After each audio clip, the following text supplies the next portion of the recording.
नमस्कार, मैं हूं श्वेता झा और आप देख रहे हैं गुड न्यूज टुडे। कुदरत का खेल निराला होता है। कहीं बेहिसाब खुशियों की सौगात है तो कहीं मुसीबतों का पहाड़ है। कुदरत के इस धूप छांव वाले खेल का मर्म जान लेना आसान नहीं होता। किसी को बेहिसाब शोहरत, बुलंदी, कामयाबी मिलती है तो क्यों मिलती है, ये आम लोगों की समझ से परे है। बहरहाल बेहिसाब शोहरत, बुलंदी, ऐश्वर्य पाने वाली ऐसी ही एक शख्सियत है बागेश्वर धाम के पीठाधीश्वर पंडित धीरेन्द्र कृष्ण शास्त्री।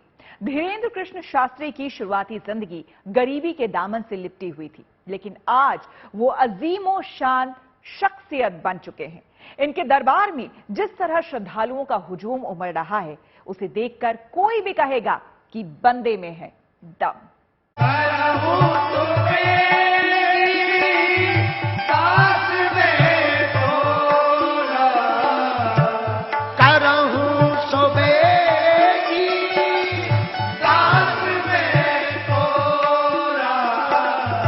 श्री राम जय राम, जय जय राम, श्री राम जय राम, जय राम। गुर्बत की कोख से निकलकर शोहरत, कामयाबी और बुलंदी की इबारत तो बहुतों ने लिखी है, लेकिन बागेश्वर धाम के पीठाधीश्वर पंडित धीरेन्द्र कृष्ण शास्त्री ने तो ऐसा तहलका मचाया है कि लोगों को उनमें युगांधर का अक्स नजर आने लगा है। गोस्वामी तुलसीदास जी कहते हैं, भैया जिस प्रकार से हमारा हित होवे हे राम जी वही करो। मध्य प्रदेश के छतरपुर स्थित बागेश्वर धाम पर तो सालों से श्रद्धालुओं का तांता लगा रहता है, लेकिन अपनी पीठ से निकलकर पंडित धीरेन्द्र कृष्ण शास्त्री दूसरी जगह भी गए तो श्रद्धालुओं का ऐसा सैलाब उमड़ा कि उन्हें संभालने में पुलिस प्रशासन से लेकर सरकार तक के पसीने छूट गए। 10 से 16 जुलाई तक बागेश्वर बाबा ग्रेटर नोएडा में मौजूद थे और इस दौरान कथा पंडाल से लेकर दिव्य दरबार तक में इतनी ज्यादा भीड़ उमड़ी कि व्यवस्था बनाए रखना प्रशासन के लिए बहुत बड़ी चुनौती बन गई। बाबा बागेश्वर के प्रति लोगों की दीवानगी ऐसी है कि नजदीक से उनकी एक झलक पाने के लिए मर मिटने तक को तैयार हैं। ग्रेटर नोएडा से पहले बाबा बागेश्वर देश की राजधानी दिल्ली में कथा कहने आए और यहाँ भी श्रद्धालुओं को संभालना दिल्ली पुलिस के लिए चुनौती बन गई।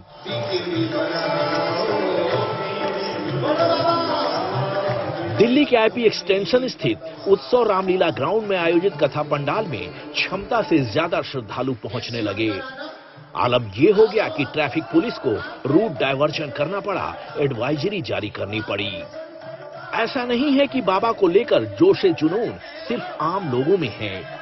दिल्ली पुलिस के आला अधिकारियों पर भी पंडित धीरेन्द्र शास्त्री का जादू ऐसा चला कि उन्हें ईस्ट दिल्ली डीसीपी ऑफिस में आने का नेह निमंत्रण दिया गया और बाबा वहां पहुंचे तो ज्वाइंट कमिश्नर रैंक के अधिकारी से लेकर डीसीपी, एडिशनल डीसीपी, इंस्पेक्टर और कांस्टेबल तक सब के सब खिदमत करते नजर आए। बिहार की राजधानी पटना में 13 से 17 मई के बीच आयोजित 5 दिवसीय कथा कार्यक्रम में इतनी भीड़ उमड़ी कि आयोजकों को बाकायदा लोगों से घर में रहकर टीवी पर कथा सुनने की अपील करनी पड़ी। पटना के नौबतपुर में आयोजित कथा के पंडाल में 10 लाख से ज्यादा श्रद्धालु पहुंच गए। बाबा के पंडाल में उमड़ी भीड़ को देखकर बिहार सरकार की पेशानियों पर बल पड़ गए। दिलचस्प ये है कि बिहार सरकार के मंत्री तेज प्रताप यादव ने पटना में पंडित धीरेन्द्र शास्त्री के कार्यक्रम का विरोध किया था, लेकिन बाबा के प्रति लोगों का बेपनाह जुनून देखा तो चुपके से इरादा बदल दिया। अगर बागेश्वर बाबा हिंदू मुसलमान भाई को लड़वाने के लिए आ रहे हैं तो मैं उनका विरोध करूंगा, उनको एयरपोर्ट पे घेराव मैं करने का काम करूंगा। अगर बागेश्वर बाबा आएंगे हिंदू मुसलमान को लड़वाने का काम करेंगे तो अगर भाईचारे का संदेश देंगे आकर के कि हिंदू मुस्लिम सिख ईसाई हम सब हैं भाई भाई, तो उनका बिहार में एंट्री हो सकता है।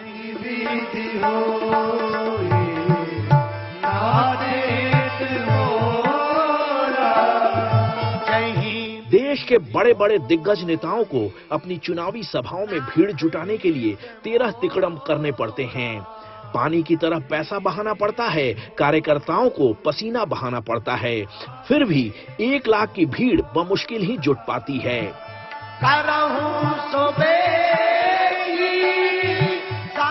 यहाँ बाबा के कथा पंडाल में रोकते रोकते भी 10 लाख श्रद्धालु पहुंच जाते हैं।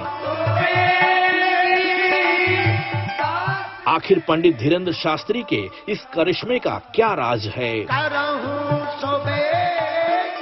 जिस इंसान का बचपन कच्चे मकान में इंतहाई मुफलिसी के बीच गुजरा, उसे अचानक ही कौन सी सिद्धि हासिल हो गई कि आज प्राइवेट जेट में उड़ रहे हैं, महंगी गाड़ियों के काफिले में घूम रहे हैं।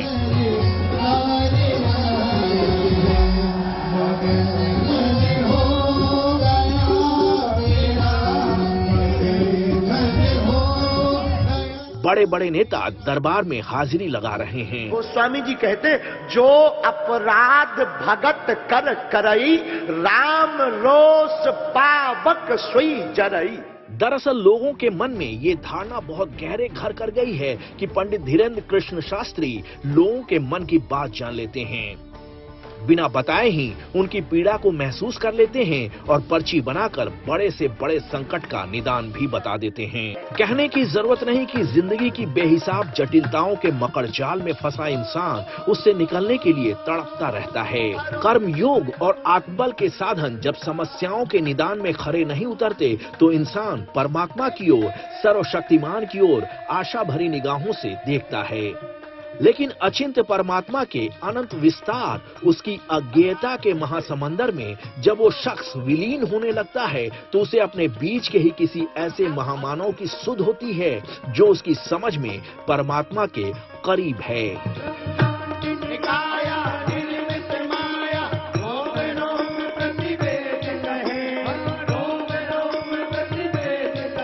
पंडित धीरेन्द्र कृष्ण शास्त्री को अचानक मिल रही प्रसिद्धि के पीछे जीवन का यही फलसफा काम कर रहा है। बागेश्वर बाबा में श्रद्धालुओं को अपनी लाइलाज दुश्वारियों का, परेशानियों का, दुख क्लेश का निदान नजर आ रहा है। लोगों में ये धारणा घर कर गई है कि बाबा अपनी सिद्धियों के दम पर किसी के भी मन की बात जान लेते हैं और पर्ची फाड़कर उसका निदान भी कर देते हैं। आज के जमाने में ऐसा हो सकता कि कोई बिना बताए पहले से पूरी जांचें लिख दे? सर विश्वास है भगवान पर ही। साइंस में है ऐसा कोई? साइंस में तो ऐसा नहीं है, जांचों के बाद ही बताते हैं। जांचों के बाद, लेकिन हम बिना जांच के लेके बैठे कहा है। जी जी, कोनो मशीन नहीं लगाई है, हम धरे कहा है कि दिक्कत है। पढ़िए, को पूरे शरीर में दिक्कत बनी है, खून की कमी, पीलिया बनने के बाद कमजोरी बनी, दिनारी खिलाई गई जो लीवर पर अफेक्ट है, 2019 से कैंसर बन गया, कृपा हो जाएगी, आशीर्वाद है। सवाल ये है कि पंडित धीरेन्द्र कृष्ण शास्त्री की इस कामयाबी के पीछे आखिर क्या राज है। सवाल ये भी है कि बाबा के भीतर क्या वाकई कोई अलौकिक शक्ति है जिसके दम पर वो लोगों के मन की बात जान लेते हैं। लोगों में इनके प्रति अगाध श्रद्धा है, इनमें कोई संदेह नहीं है। बहरहाल सतही तौर पर अगर समझने की हम कोशिश करें तो 3 बातें हैं जो धीरेन्द्र कृष्ण शास्त्री को अलग पहचान देती है। उन्हीं 3 बातों के इर्द गिर्द उनकी सफलता की कुंजी है। देखिए,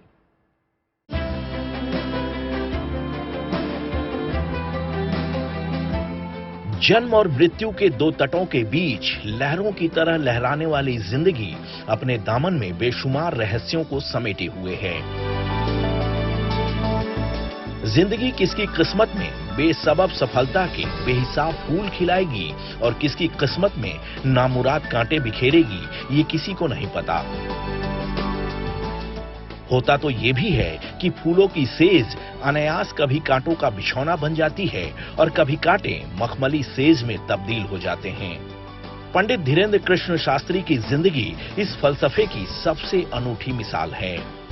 जन्म के तट पर इन्हें बेशुमार कांटों का अभिशाप मिला, लेकिन जन्म के तट से जिंदगी जब आगे बढ़ी तो मझधार आते आते 27 साल की छोटी उम्र में आज शोहरत, सफलता, बुलंदी, ऐश्वर्य, रसूख, चमक दमक सब उनके कदमों में लौट रहे हैं। सवाल ये है कि धीरेन्द्र कृष्ण शास्त्री ने ऐसी कौन सी काबिलियत, योग्यता, सलाहियत, सिद्धि हासिल कर ली कि आज सत्ता की शक्ति भी उनके आगे नतमस्तक है। लौकिक नजरिए से देखें तो 3 खास बातें हैं जो बागेश्वर बाबा को शोहरत का सरताज बनाने की मुख्य वजहें मानी जा सकती हैं। पहली बात, मन की बात जानकर पर्ची बनाने का दावा। दूसरी बात, सनातन धर्म का ध्वजावाहक बनने का दावा। और तीसरी बात, लोक कल्याण का संकल्प लेने का दावा। सबसे पहले बात करते हैं बाबा की चमत्कारी पर्ची के बारे में। मध्य प्रदेश में छतरपुर के गढ़ा गांव स्थित बागेश्वर धाम में बाबा का दिव्य दरबार लगता है, जहां श्रद्धालुओं की अपार भीड़ उमड़ती है। दिव्य दरबार में बाबा अचानक किसी शख्स को अपने पास बुलाते हैं, उसे माइक देते हैं और उसके बोलने से पहले एक पर्चे पर कुछ लिखना शुरू कर देते हैं। फरियादी जब अपनी बात पूरी कर लेता है तो बाबा गोपनीय तरीके से लिखी गई पर्ची को सार्वजनिक करते हैं, जिसमें कमोबेश वही बातें लिखी होती हैं जो फरियादी ने अपनी परेशानी के तौर पर बताई थी। सफलता प्राप्त नौकरी में नहीं हो रही है, पूछने आए हैं क्या करें, अस्वस्थ रहते आज से कृपा होगी, पेट में इन्फेक्शन है, जठराग्नि में आपको दिक्कत है, अपच बनती है, लाभ होगा, आशीर्वाद। बोले बागेश्वर धाम में पर्चा पढ़िए, यही पूछने आए। बोलो जय श्री राम। जय श्री राम। बाबा आशीर्वाद देकर परेशानी दूर करने का दावा भी करते हैं। उधर लोग हैरान परेशान होकर बाबा के इस चमत्कार को देखते हैं और भाव विभोर होकर उनके इस चमत्कार को नमस्कार करते हैं।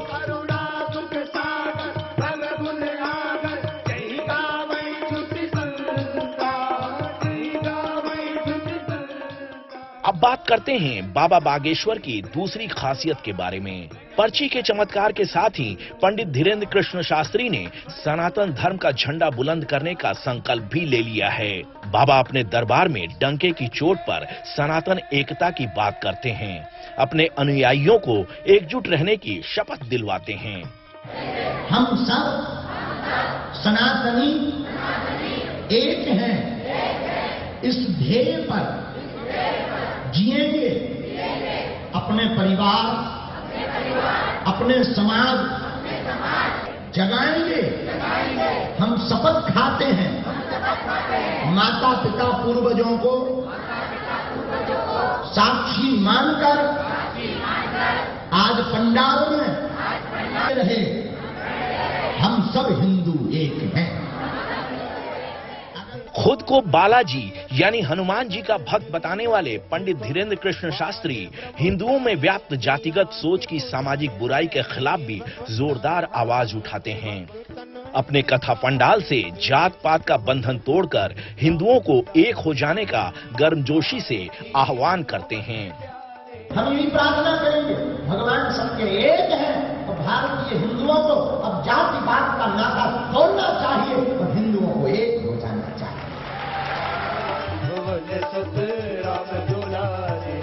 कथा पंडालों से सनातन एकता का शंखनाद करने वाले धीरेन्द्र शास्त्री तब अचानक सुर्खियां बटोरने लगे जब 25 दिसंबर 2022 को उन्होंने दमोह में चल रही अपनी राम कथा में शामिल होने आए 300 लोगों की हिंदू धर्म में घर वापसी कराई। लोगों ने मिलकर के ही 150 परिवार को पुनः हिंदू धर्म में वापसी करवाई है। उनके मुंह पर तमाचा मार दिया इन बंदों। हिंदू धर्म में वापस लौटे लोगों से बागेश्वर बाबा ने शपथ भी दिलवाई कि वो दोबारा किसी भी कीमत पर अपना धर्म नहीं छोड़ेंगे। हमको तो केवल भारत में रामचरितमानस राष्ट्रीय ग्रंथ और सनातन धर्म की व्यापकता और हिंदू राष्ट्र चाहिए। गीता कहती है अपने धर्म में मरना अच्छा है दूसरे धर्म का विचार करने से। महज 27 साल की उम्र में शोहरत और सफलता की बेमिसाल इबारत लिखने वाले बागेश्वर बाबा के व्यक्तित्व के कई आयाम हैं। यूं तो ये बाबा हनुमत कथा और राम कथा के अनुरागी हैं,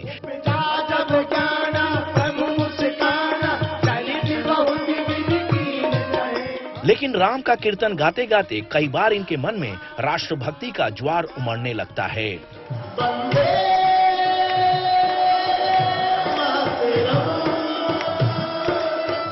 कहने की जरूरत नहीं कि पंडित धीरेन्द्र शास्त्री के व्यक्तित्व में सनातन धर्म की आध्यात्मिक चेतना के साथ राष्ट्र भावना का संगम समाहित है।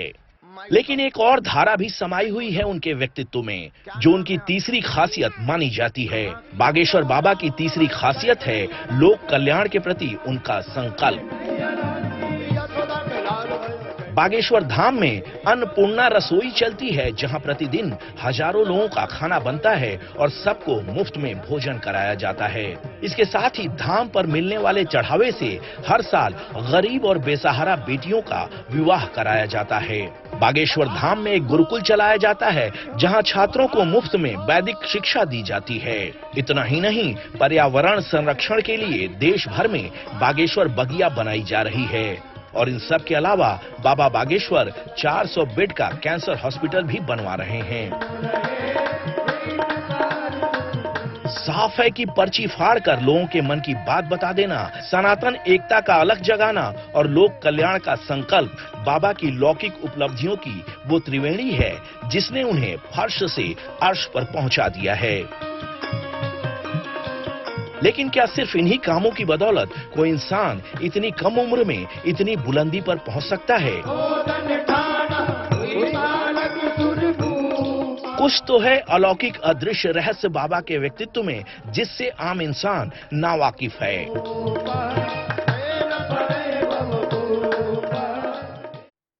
अब सवाल ये है कि क्या है उस बागेश्वर पीठ का इतिहास, जिसके पीठाधीश्वर बनकर पंडित धीरेन्द्र कृष्ण शास्त्री आध्यात्मिक दुनिया के सरताज बन गए हैं।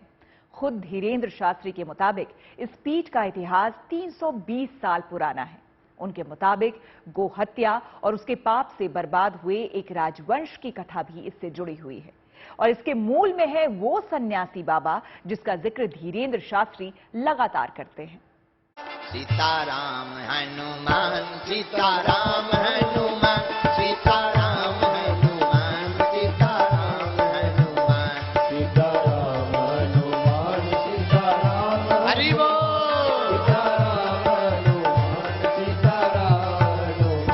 सीताराम हनुमान, सीताराम हनुमान, सीताराम हनुमान, सीताराम हनुमान। जय हो हनुमान जी। पंडित धीरेन्द्र कृष्ण शास्त्री की बेपनाह बुलंदी मन में कौतूहल पैदा करती है। जिसका परिवार एक होता है, उसके सातों वार बढ़िया गुजर जाते हैं। आखिर कैसे बागेश्वर धाम पिछले कुछ वर्षों में लोगों की आस्था का अलौकिक केंद्र बन गया?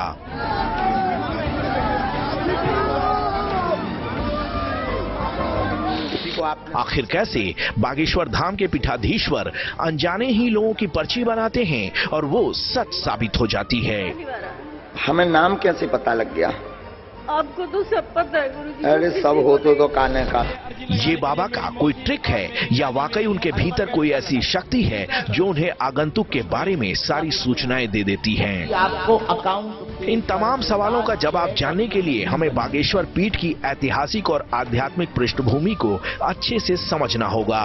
इसको समझने के लिए हमें 320 साल पुराने इतिहास के पन्नों को पलटना होगा, जिसकी 4 प्रमुख कड़ियां हैं। इसकी पहली कड़ी है बागेश्वर धाम के परम आराध्य बालाजी यानी हनुमान जी। दूसरी कड़ी है 300 साल पहले इस पीठ में बालाजी को स्थापित करने वाले सन्यासी बाबा। तीसरी कड़ी है धीरेन्द्र शास्त्री के पितामह गुरु समान दादाजी भगवान दास गर्ग। और चौथी और मौजूदा कड़ी है स्वयं बागेश्वर पीठाधीश्वर पंडित धीरेन्द्र कृष्ण शास्त्री।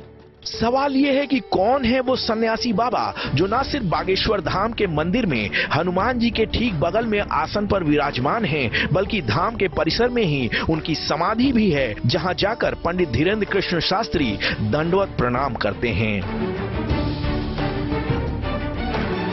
खुद धीरेन्द्र शास्त्री बताते हैं कि सन्यासी बाबा चंदेल शासकों के कुल पुरोहित थे, लेकिन एक चंदेल राजा ने तलवार की धार देखने के लिए एक गाय की निर्मम हत्या कर दी। गोवध से नाराज होकर सन्यासी बाबा ने प्रण लिया कि जब तक चंदेल राजवंश का विनाश नहीं हो जाएगा वो अन्न जल ग्रहण नहीं करेंगे।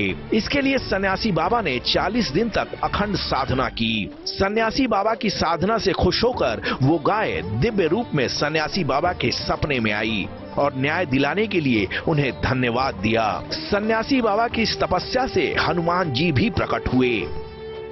और हनुमान जी महाराज इनकी तपस्या से अनेक दिनों बाद प्रकट भये और 5 बार श्री बागेश्वर बालाजी के दर्शन सन्यासी बाबा को भये और उन्हें पर वरदान दिया कि अब आज के बाद इस स्थान पर कलयुग में ऐसी महिमा व्याप्त होगी कि यहाँ पर आने वाले लोग आपकी तपस्या के बल से अपने जीवन के समस्त कष्टों का निवारण पा पाएंगे। तो ये माना जाए कि बागेश्वर धाम में जो बालाजी विराजमान हैं, उनकी स्थापना करीब 320 साल पहले सन्यासी बाबा ने की थी। स्थानीय लोगों के मुताबिक धीरेन्द्र शास्त्री के दादाजी भगवान दास गर्ग निर्मोही अखाड़ा से सन्यास की दीक्षा लेने के बाद साल 1989 में यहाँ के पीठाधीश्वर बन गए और काशी जाकर शरीर त्याग करने से पहले पीठाधीश्वर बने रहे। भगवान दास गर्ग अपने पौत्र धीरेन्द्र शास्त्री से बहुत स्नेह करते थे और उन्हीं के आशीर्वाद से धीरेन्द्र शास्त्री 9 साल की छोटी उम्र में ही बागेश्वर धाम की सेवा में रम गए। खुद धीरेन्द्र शास्त्री बताते हैं कि उसी दौरान उन्होंने एक अलौकिक दिव्य स्वप्न देखा जिसमें उन्हें पारलौकिक सत्ता से कुछ आदेश प्राप्त हुआ। जब मैं 9 वर्ष का था तब यहाँ हमारे बाबा जी रहा करते थे, वो पूजा किया करते थे। तब मैं अक्सर यहाँ आया करता था। तब मुझे कुछ अनुभूतियाँ होती थीं।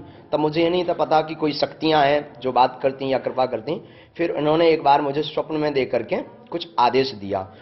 उन आदेशों पर चल करके मैंने आज जो भी आप सबके सहयोग से कृपा प्राप्त करके जो भी बागेश्वर धाम की कृपा हुई, तो लोगों के साध्य कष्टों के निवारण, मुझे पता भी नहीं कोई आता है और जब भी शनिवार का संबंध होता है या अन्य दिनों में कहीं भी जाते हैं, बागेश्वर धाम का नाम लेते हैं, और कोई भी व्यक्ति आता है तो बस वो पहले से ही बता देते हैं कि इनकी ये परेशानी है, इस कारण से ये परेशान है, ऐसे ऐसे ये प्रश्न करेंगे। बहुत कम लोग जानते हैं कि उसी दौरान धीरेन्द्र शास्त्री ने 1 महीने का अज्ञातवास भी किया था। धीरेन्द्र शास्त्री उस अज्ञातवास की पुष्टि तो करते हैं, लेकिन उस दौरान मिली सिद्धियों, अनुभूतियों को बताने से परहेज करते हैं।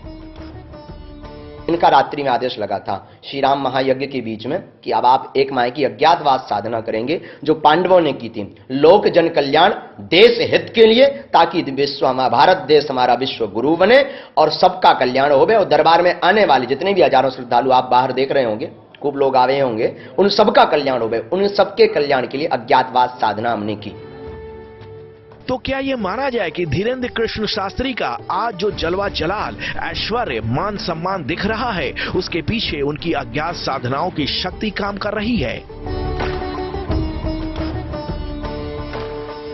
आपको ये जानकर हैरानी होगी कि धीरेन्द्र कृष्ण शास्त्री पिछले साल जून में जब इंग्लैंड के दौरे पर गए तो लंदन में उनका अभूतपूर्व स्वागत किया गया। इतना ही नहीं, इंग्लैंड में उन्हें world book of Europe, world book of London और संत शिरोमणि अवार्डों से सम्मानित किया गया।